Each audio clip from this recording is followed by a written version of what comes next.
Vážený pán Lebocký, prezident Slovenskej poľovníckej komory.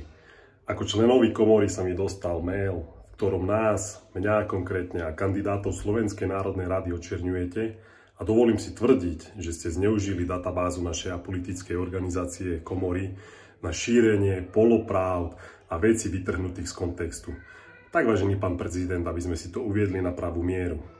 Viete, komu môžeme vďačiť za to, že sa o zákone nehlasovalo a kto navrhol, aby bol zákon stiahnutý a aby nebolo možné o ňom hlasovať? Tomáš Taraba, prosím pekne. Na to, že ste boli poslancom Národnej rady, ste si to mohli zistiť a mohli ste uviesť aspoň pravdivé informácie, že práve on dal procedurálny návrh, aby bol zákon vrátený späť. Ďalšia vec, keď už vravíte o tom, že 1500 poľovníkov bolo protestovať, áno, bolo. Ja som tam bol medzi nimi, pršalo. Ale kde ste boli vy? Ja sa vás pýtam, kde ste vy boli ako prezident, lebo som vás tam nevidel. A nevidel vás tam nikto. Ďalšia vec, petícia poľovníctvo má zmysel. Ako je možné, že vy ako prezident Slovenskej poľovníckej komory ste neboli súčasťou petičného výboru? Nech sa páči, členovia, môžete si to každý pozrieť, že to tak je. Nebol.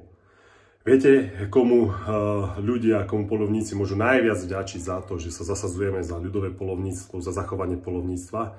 Som bol práve ja s Rudom Huliákom, ktorí sme behali po vidiekoch, chodili sme po protestoch na všetkých týchto akciách proti reforme národných parkov, zonácie, keď boli vyhlasovanie území. Ja s Rudom Huliákom sme chodievali, otvárali sme ľuďom oči, bojovali sme za nich, hovorili sme im, že prídu o revíry. Kde ste boli vy? Ja som vás na tých protestoch nevidel som vás na prerokovaniach. Ale môžem vám povedať, čo hovoria ľudia z terénu. Ja som obehol viac ako 120 obcí v rámci kampáne teraz posledné týždne. Niekoľko stoviek poľovných združení. A viete, čo odkazujú ľudia z týchto poľovných združení? No nech sa páči, choďte medzi týchto ľudí a skúste si zistiť ich názor, pretože sa dopočujete také veci, že nie sú spokojní s vašou činnosťou.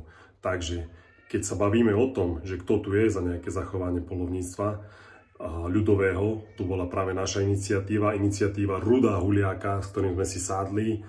Povedali sme stratégiu, chodili sme bojovať za ľudí, nie vaša, vás nebolo nikde vidno. Pýtam sa vás, kde ste boli? Ja by som nechcel byť vo vašej koži teraz. Zrazu pred voľbami, ja neviem, kto vám čo nasľuboval, v hlase vás nezobrali na kandidátku, či ste si teraz dohadovali nejaké veci, alebo čo to mám akože, ako tomu chápať. Ale toto sú zásadné otázky, ktoré sa vás pýtam. A nech sa páči, môžete ich zodpovedať, kde ste boli, ako ste hájili záujmy, pretože ja som to nevidel. A ani tých 65 000 poľovníkov, ktorí v tej komore združení sme, jednoducho vašu činnosť absolútne nikto nikde nevidel. Takže majte sa.